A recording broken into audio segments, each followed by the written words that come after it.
Are you interested in getting started with the Raspberry Pi but not sure where to begin? You can start right here. I've been making Raspberry Pi tutorials for years, and a typical setup assumes that you have a monitor, keyboard, mouse, and a power supply. In this video, we're skipping all of that. I'll show you how to set up a Raspberry Pi 4 or 5 using just your Windows or Mac laptop. Your computer becomes the monitor, keyboard, mouse, and power supply. This is also known as a headless setup. If you're new here, my name is Caroline. I make Raspberry Pi tutorials and DIY tech videos that are meant to be practical and easy to follow. If this helped you, please hit like and please subscribe and please check out the rest of my videos. All you need is your Raspberry Pi 4 or 5, a USB-C cable, your internet connection, and your computer. This tutorial is beginner-friendly and uses the new Raspberry Pi Imager 2.0 to make setup simple.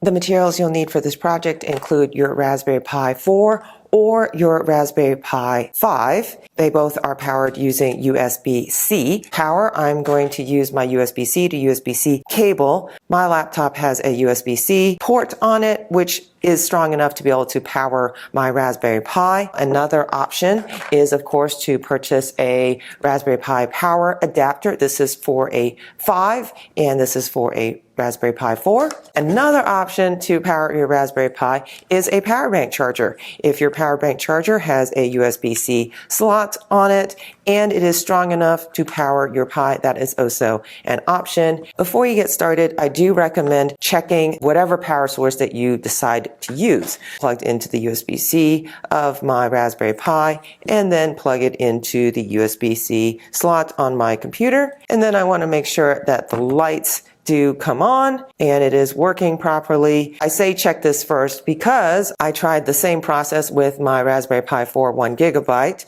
and I don't know if it's specific to mine or they're all like this, but when I plugged in my Raspberry Pi 4 1 gigabyte into the USB-C slot on my computer, that worked just perfectly fine with my Raspberry Pi 4 gigabyte. The lights did not come on. So you do want to check to make sure the lights right here do come on when you try this with a different power source. And you'll also need your MicroSD card, and you will need a way to insert or format your MicroSD card on your computer. Now you can use a card reader such as this one, and then you plug it into your computer as such, or my computer has a MicroSD card slot right on it and I can just insert it and then I will plug it in. And I am going to start off at connect.raspberrypi.com. Now, if you don't already have an account, you can create an account for free on connect.raspberrypi.com, and I will link down below if you need that. And here's how you would create a login and password for free. You need an email address, create your password, and accept terms and conditions. Now, I've already created my login and password, so I'm just going to hit sign in with my Raspberry Pi ID, and I have signed in with my existing Raspberry Pi ID. It gives me a list of my devices. None of them are online. The next thing that we need to do is go to raspberrypi.com/software, and I will link down to that below. We're going to use the Raspberry Pi Imager. You can download it for free on Windows or Mac. If you hit download for Windows, then you'll install it just like any other application. I have already installed it on my computer, and I'm going to open up my Raspberry Pi Imager. Here is my Raspberry Pi Imager. Then you select the device that you are going to use. This tutorial is for a Raspberry Pi 4. I'm going to hit Raspberry Pi 4. I'm going to hit next. And then you can choose from 64-bit or 32-bit. I'm going to choose 64-bit. That is recommended. Next. And then I've already inserted my MicroSD card as you saw earlier. And I'm going to select it and hit next.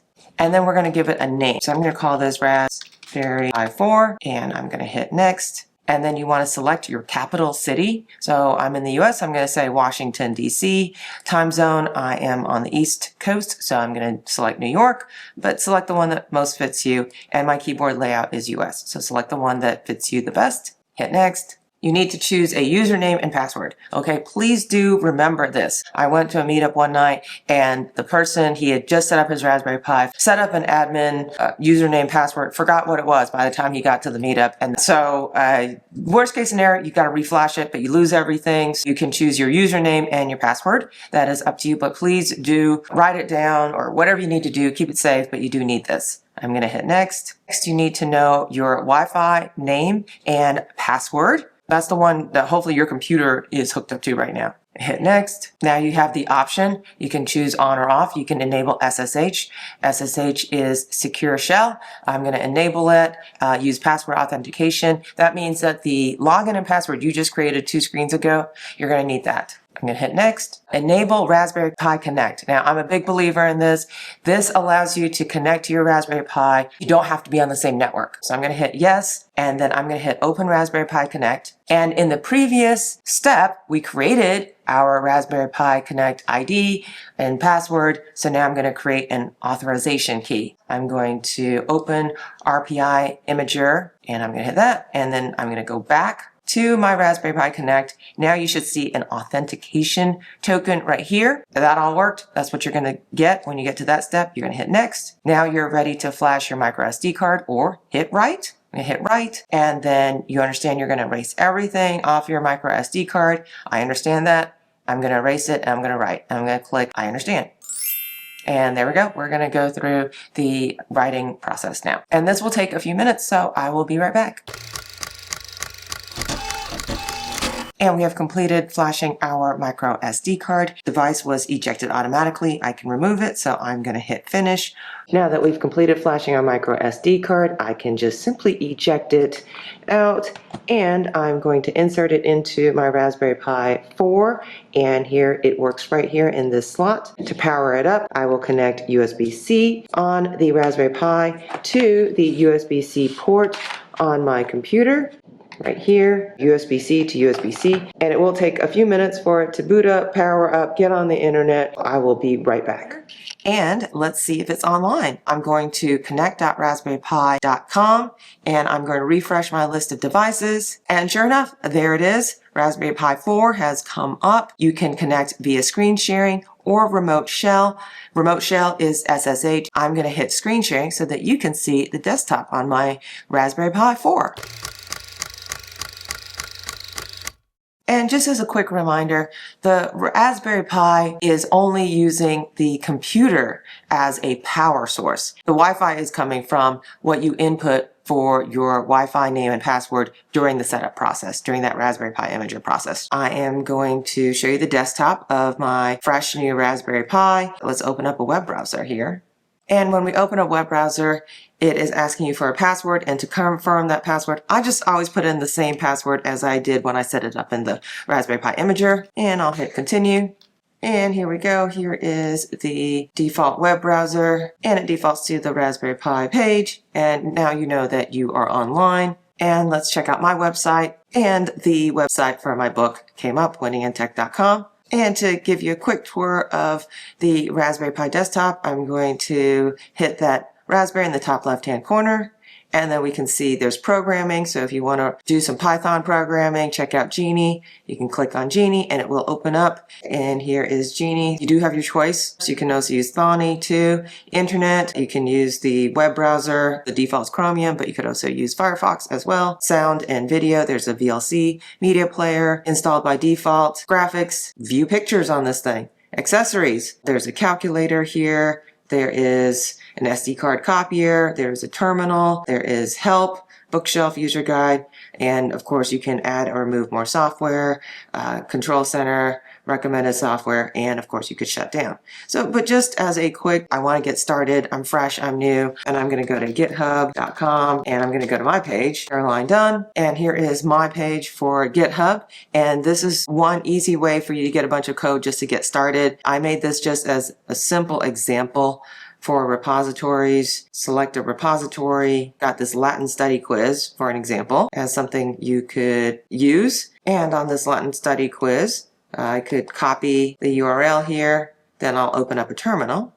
I'm going to type in the command git clone, and then I'm going to paste the URL, and I'm going to hit enter, and it's going to copy over all of the files from this repository, the Latin study quiz. It's done. So then we can go over to Genie and I can hit File Open. I'm going to hit Open here, and then I'm going to hit Home, and I'm going to see Latin Study Quiz. And then we can play one of these games. I'm going to go to Latin Study Quiz 3. I'm going to open that up, hit Open. The code just came right up. Let's check it out. I'm going to hit this paper airplane icon or the run, and it's going to open up the Latin Forms quiz. And that's how you can quickly get started using somebody else's code or just using some test code, and you're welcome to do so from my repository. So I'm going to hit Start Quiz. There is a timer. There are questions. I do not know any of the answers to any of these questions, so I'm just going to click through this and get these all wrong. Oh, I got that right.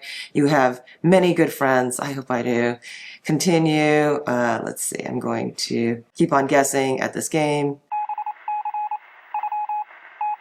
And I got 1 out of 5 correct. Okay, excellent. So that was a really quick tutorial of something you could do just out of the gate as a total beginner with the Raspberry Pi 4 or 5. That's it. Your Raspberry Pi is now set up without a monitor, keyboard, or mouse. If you're new here, my name is Caroline. I make Raspberry Pi tutorials and DIY tech videos that are meant to be practical and easy to follow. If this helped you, please subscribe and check out the rest of the channel. And if you're using a Raspberry Pi Zero W instead, watch the next video in this series. I'll show you a complete setup designed specifically for the Zero, including how to power it with a power bank. Thanks for watching, and I'll see you in the next video. Bye now.